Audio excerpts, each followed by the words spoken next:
Foundation of Byzantium. Did you know that the mighty Byzantine Empire, one of the longest-lasting civilizations in history, began as the eastern half of the Roman Empire? Following the death of Emperor Theodosius in 395 AD, the Roman Empire was permanently divided into East and West. While the Western Roman Empire faced constant invasions from Germanic tribes and eventually collapsed, the Eastern Empire, which would later be known as Byzantium, began to thrive and evolve into a powerful and enduring state.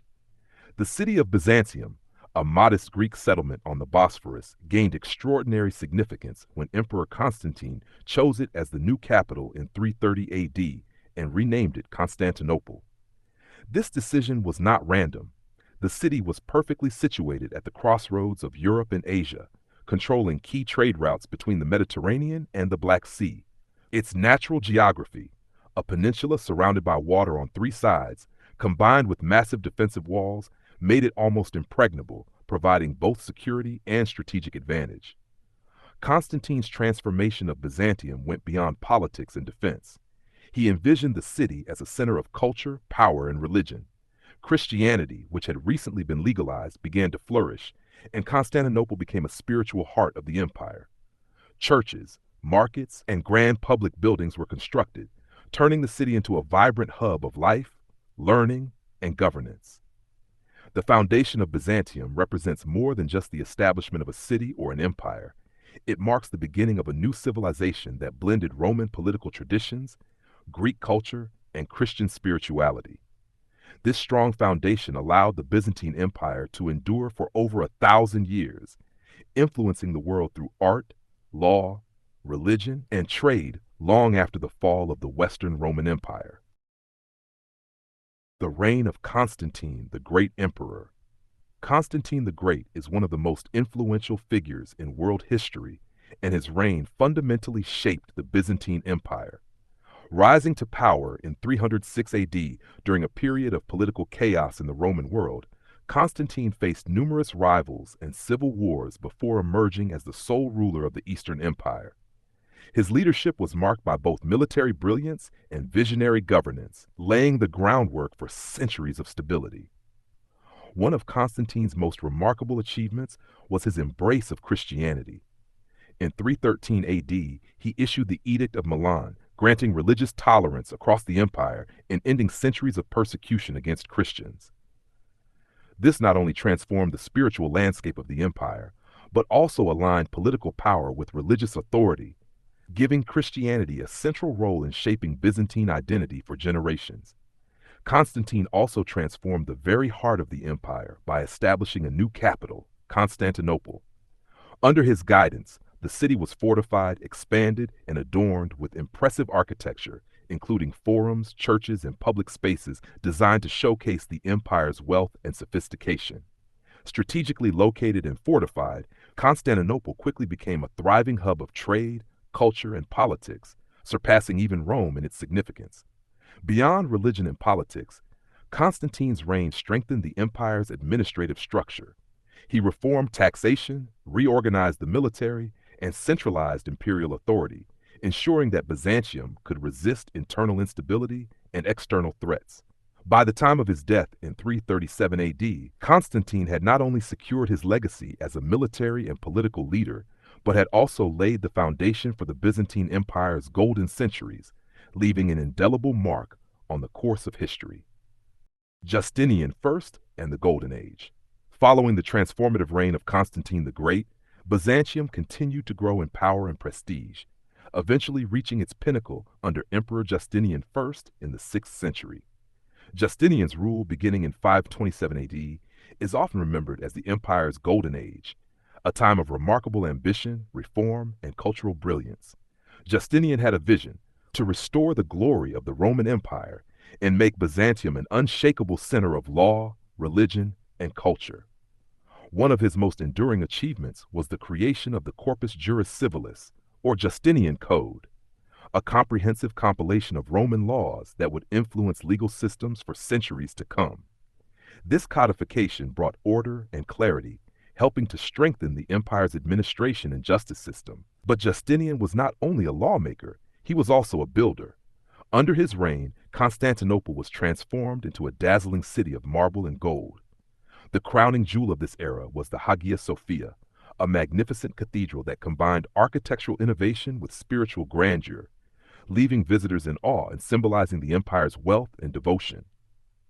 Militarily, Justinian sought to reclaim lost territories, sending his generals to recapture lands in North Africa, Italy, and parts of Spain. While these campaigns were costly and challenging, they temporarily restored the empire's reach to something reminiscent of ancient Rome. Beyond the battlefield, trade, art, and learning flourished. Scholars, artisans, and merchants all contributed to a vibrant and dynamic society, making the Byzantine Empire a beacon of civilization during this golden era. Justinian's reign was not without challenges. Plagues, revolts, and enormous expenses tested the empire. But his ambition and vision left a legacy of law, culture, and architecture that defined Byzantium for generations, marking a truly unforgettable chapter in its long and fascinating history. The Byzantine military and defense, after the ambitious expansions and cultural achievements of Justinian I, Byzantium faced a constant challenge, protecting its vast and valuable empire. Surrounded by potential enemies on every side, from Germanic tribes in the west to Persians in the east, the Byzantine Empire had to develop one of the most sophisticated and resilient military systems in history. Central to this was the theme system, a clever combination of military and administrative organization. Soldiers were settled on the land they defended, giving them a personal stake in the safety of the empire, while ensuring a ready pool of troops at all times. This system allowed Byzantium to respond quickly to invasions and rebellions without relying solely on mercenaries or distant forces. The empire's capital, Constantinople, was perhaps the greatest symbol of Byzantine military ingenuity. Massive walls, moats, and strategic positioning on a peninsula made the city nearly impregnable. Throughout centuries of attacks, from Persians to Arabs to later European crusaders, Constantinople often held firm when other cities fell.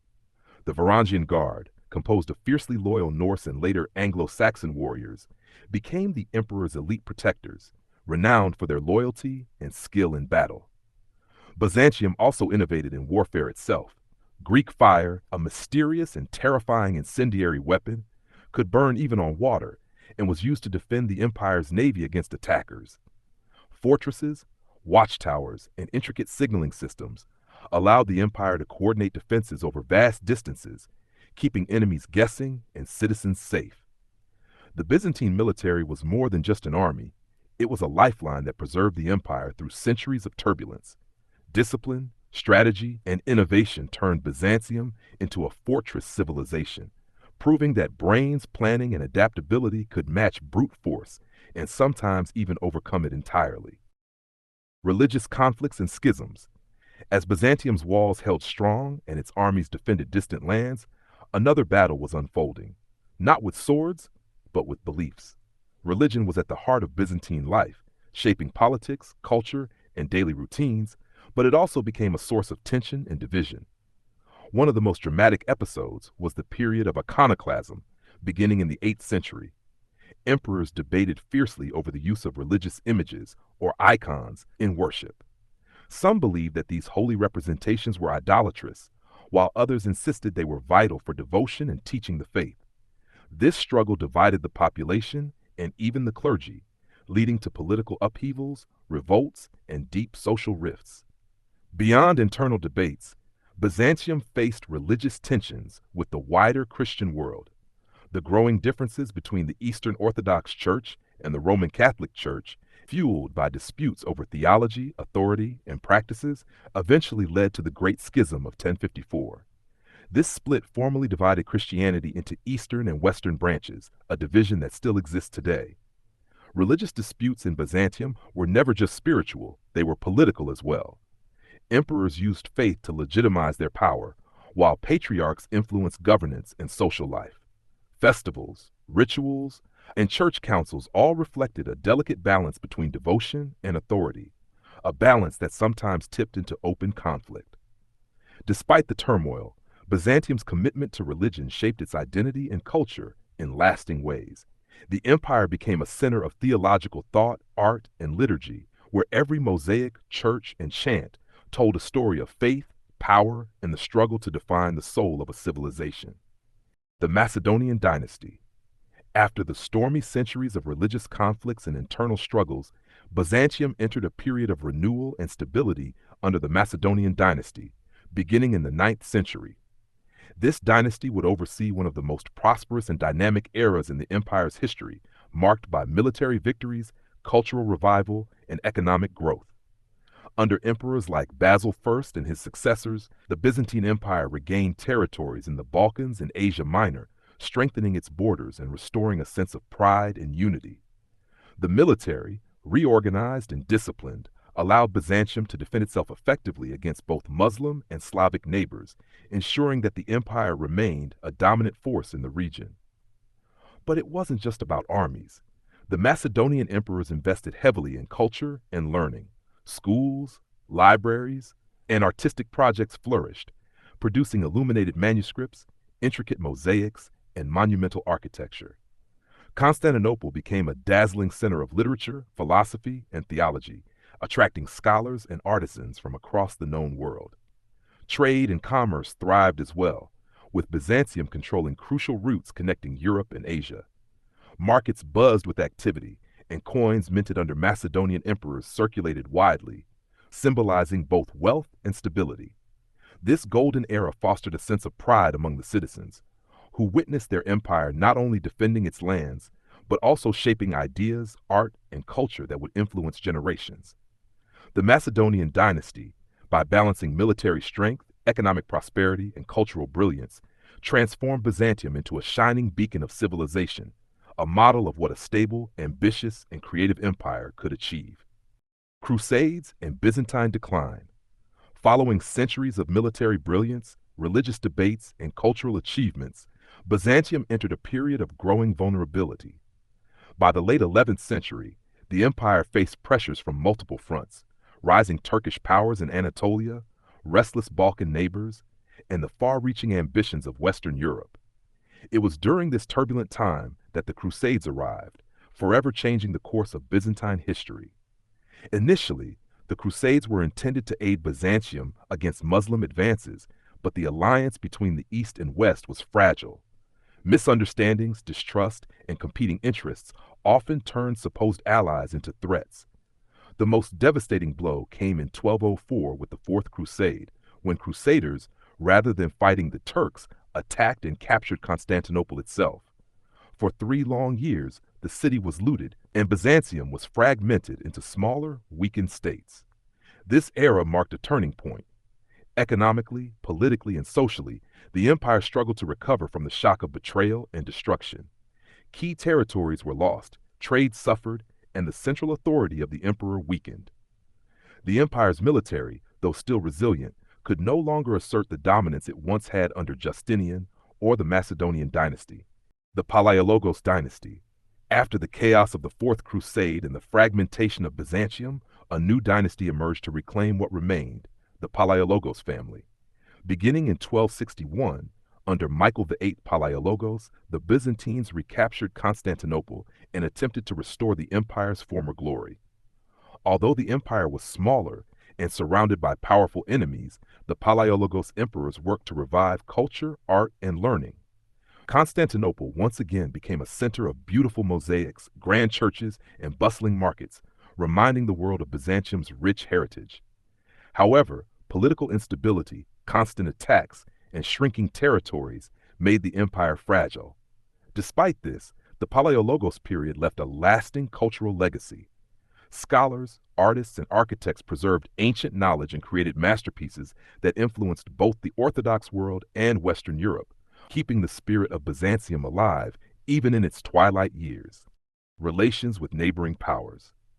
As the Palaiologos emperors struggled to maintain their empire, Byzantium found itself navigating a delicate web of diplomacy and conflict with powerful neighbors.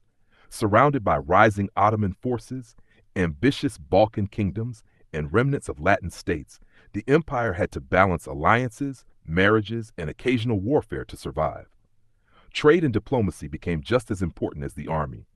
Emperors negotiated treaties, paid tributes, and sometimes even relied on Western knights to defend their shrinking territories.